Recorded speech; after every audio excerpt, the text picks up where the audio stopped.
नमस्कार, मी पंजाब तक. आज आहे 3 जुलै 2025.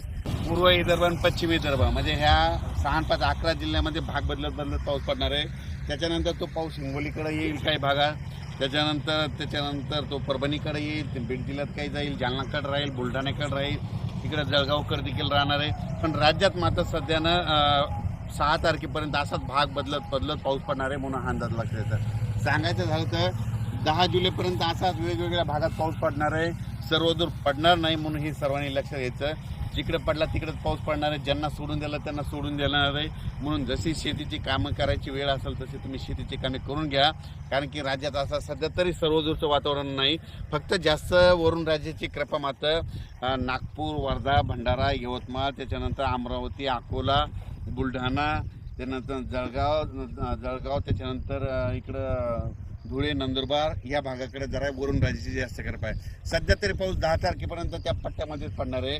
आणि त्याच्यानंतर थोडाफार ते पाऊस काय होईल हिंगोलीकडे, नांदेडकडे, त्याच्यानंतर परभणीकडे, त्याच्यानंतर बीड जिल्ह्यात काही भागात, त्याच्यानंतर नगर जिल्ह्याच्या काही भागात, त्याच्यानंतर इकडे संभाजीनगरकडे, जालन्याकडे, बुलढाण्याकडे असा पडणार आहे म्हणून हा अंदाज लक्षात येतो. पण राज्यात तरी सध्या सर्वदूरचं वातावरण नाही. फक्त विखुरलेल्या स्वरूपातच पाऊस पडणार आहे. भाग बदलतच पडणार आहे. सर्वदूरचा सध्या पाऊस नाही. म्हणून योगायोगाने जशी शेतीची कामे करायची असेल तर तुम्ही शेतीची कामे करू शकता. आज देखील 3 जुलैला रात्री बघा तुम्ही, आज 3 जुलैला विदर्भामध्ये बऱ्याच ठिकाणी पाऊस पडणार आहे. परभणी जिल्ह्यात देखील पडणार आहे, बीड जिल्ह्यात देखील पडणार आहे, त्याच्यानंतर संभाजीनगरकडे देखील पडणार आहे, लातूर जिल्ह्यात देखील काही भागात पडणार आहे, त्याच्यानंतर धाराशिवकडे पडणार आहे, त्याच्यानंतर सोलापूर जिल्ह्यात देखील काही पडणार आहे. पण सर्वदूर नाही पडणार, भाग बदलत पडणार आहे, विखुरलेल्या स्वरूपाचं पडणार आहे म्हणून हे अंदाज लक्षात येतात. त्याच्यानंतर राज्यात हे जे वारं चालू आहे हे काय होणार तुम्हाला सांगतो. हे वारं कशामुळे चालू आहे तर काय झालं म्हणजे जे 3 कमी दाबाचे पट्टे आहेत म्हणजे 3 लो प्रेशर आहेत, हे काय होईल की ते नागपूरहून वर्धाहून त्याच्यानंतर इकडून भंडाराहून अमरावती, लगेच बुलढाणा, असं करत जळगाव, हे MP राजस्थानकडे चालले.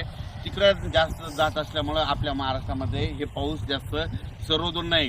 मग हे पाऊस हे ज्यावेळेस स्थिर होतील म्हणजे हे होतील 7 तारखेला हे वारं बंद होईल म्हणजे सर्व राज्यातलं. आणि 7 तारखेच्या नंतर परत मग 10 जुलैच्या नंतर वातावरण बदलायला सुरुवात होईल. म्हणून पण 10 जुलै नंतर वातावरण बदल झालं तर त्याला लगेच एक मेसेज दिला जाईल.